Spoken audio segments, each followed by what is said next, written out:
Carl's making a mess of the motorhome, ain't ya? I am. Fitting extra USB ports. So we thought we'd take this opportunity to show you our top 12 mods that Carl's done to the motorhome. Was meant to be 10, but we've got that many. We've just narrowed it down to 12. So that's what's coming up. And this is where we've been doing our video in today for this vlog. An official air in the Peak District called Bugsworth Basin. And if you want to see it properly, it's the video before this one.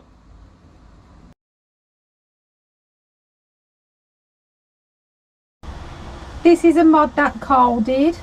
It's an Alde towel rail. The original heating that came with the motorhome was just this, and it just blew out warm air. Wasn't a very good system. Carl fitted the towel rail so it runs off gas. You can get ones that run off electric, but because we off grid over 90% of the time and we use the gas for the heating, that's what we needed. And it does a really good job, better than the original system anyway.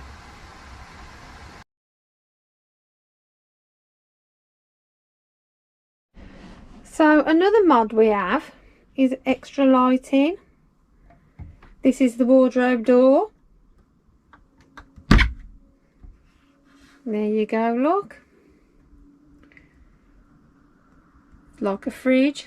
The other extra lighting we have is in the living room area of the motorhome, along the floor. So as you step into the living room area, there's two little lights there, and then there's a couple over here,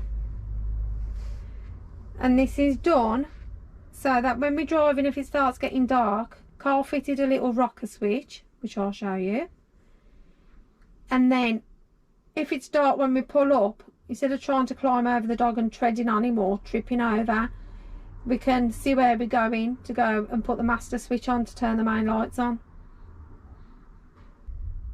And that's where the rocker switch is located, just underneath the glove box on the shelf underneath, though I can just flick that on as it starts getting dark.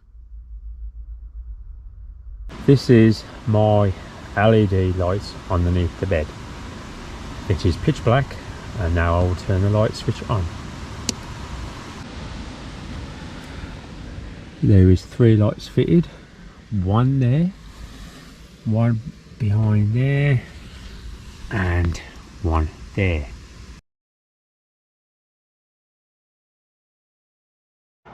This is my Sterling Power 30 amp battery to battery charger. It's fully adjustable via a display unit inside the motorhome. This is the display unit for my battery to battery charger. It shows me the voltage of the cab battery, the leisure battery, the charge rate, the temperature, and it's fully adjustable so I can change the settings as I need.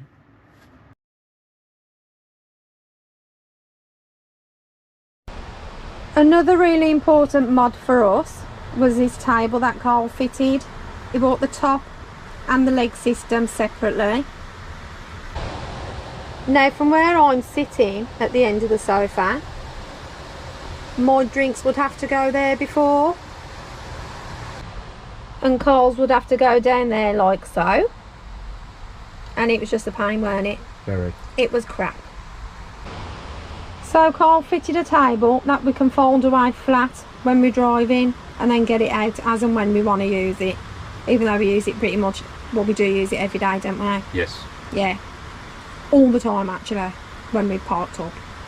And he'll show you how to use it now.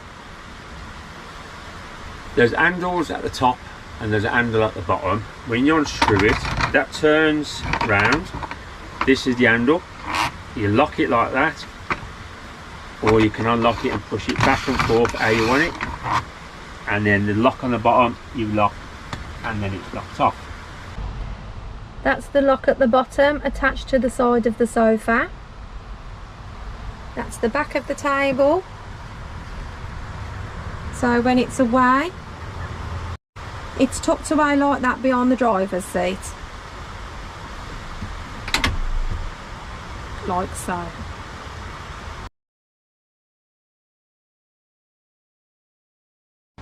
So when we bought the motorhome, the only USBs were located here at the bottom of the bed, which is absolutely rubbish. There was no others in the motorhome apart from the ones in the cab. So Carl fitted some there next to my sofa where I sit, as you can see, with my work there. He also fitted one there, which if I pan out you will see it's located where he sits, so he can use that one. And then on the bed, well next to the bed, there's a little cubby hole, and there's one located in there, so you can charge your phone overnight while you're in bed. And then he fitted one there where the telly's located, just as extra ones for us to use when we need them.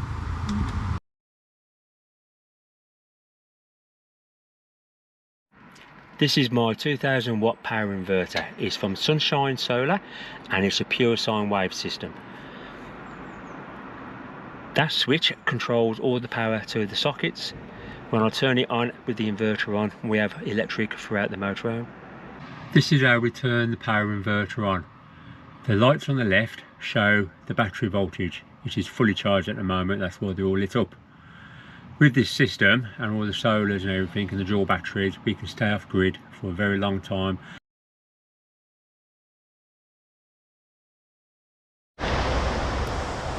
We also fitted deadlocks as extra security.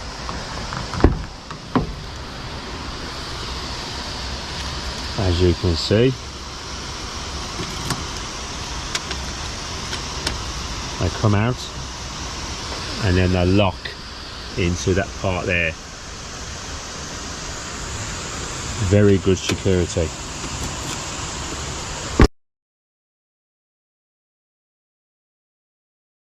Another upgrade we did was this mattress from Jonic in Morecambe. Proper air sprung mattress. The other one what came in the motorhome was absolutely rubbish, and this is one of the best purchases we've made since we've had the motorhome. Was expensive but worth it. It's got a damask cover and it's 1000 air sprung, and they do them to fit your motorhome.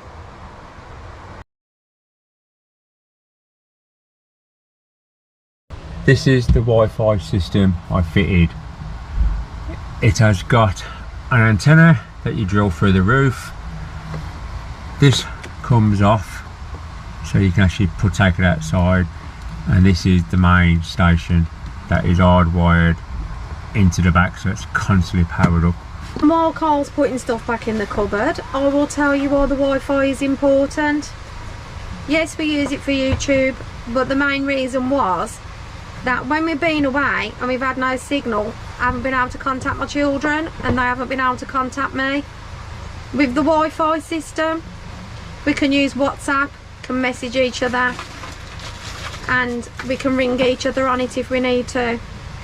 And we've probably had one day where we haven't had any Wi-Fi at all, but otherwise we've been able to use it, and that's the priority for me. I like to be able to have contact with my kids. This is the air suspension I fitted. Got two bellows. They are pumped up to go up roughly 3 inches max. We needed them because when we first had the motorhome, we did bottom out on a low curb and come in on and off a car park and speed bumps. This is the control for the air suspension.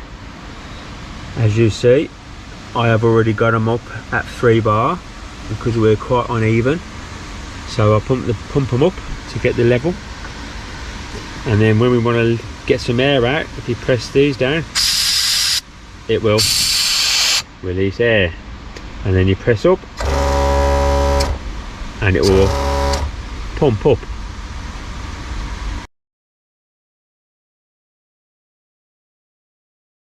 And here we have two 30-litre underslung tanks. We originally had one underslung tank, but because it was getting hard to get LPG, I decided to fit a second one so we can last longer off grid. There is also a Safefill in the locker as a reserve, which I will show you now. This is the third refillable tank that we have. This is just used as a reserve when the other two tanks run out. Them are the switches to switch to different tanks when one runs out. This is where we fill the gas up. That is gas tank number 1, and that is gas tank number 2. This is our display for the LPG gas tanks. The top one is the second gas tank that I fitted, and the bottom one is the first gas tank that I fitted.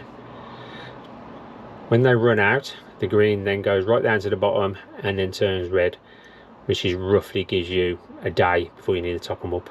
We know that from experience.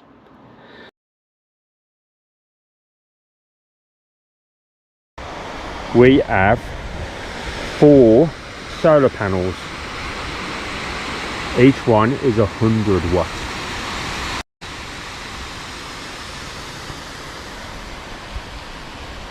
These are my 2 solar controllers, both from Victron. The bottom one is a PWM dual battery charging type. It's running 80% charge to the leisure and 20% charge to the cab battery. The other one is at MPPT, and that's running all the charge straight to the leisure batteries. This is the display unit for the PWM solar controller. It shows you the amperage from the solar, the battery voltage for the leisure battery and the cab battery. The Victron MPPT controller unit is Bluetooth enabled to your mobile phone. By pressing the app, it then gives you all your information that you need. At the moment there's no wattage coming in because we are fully charged.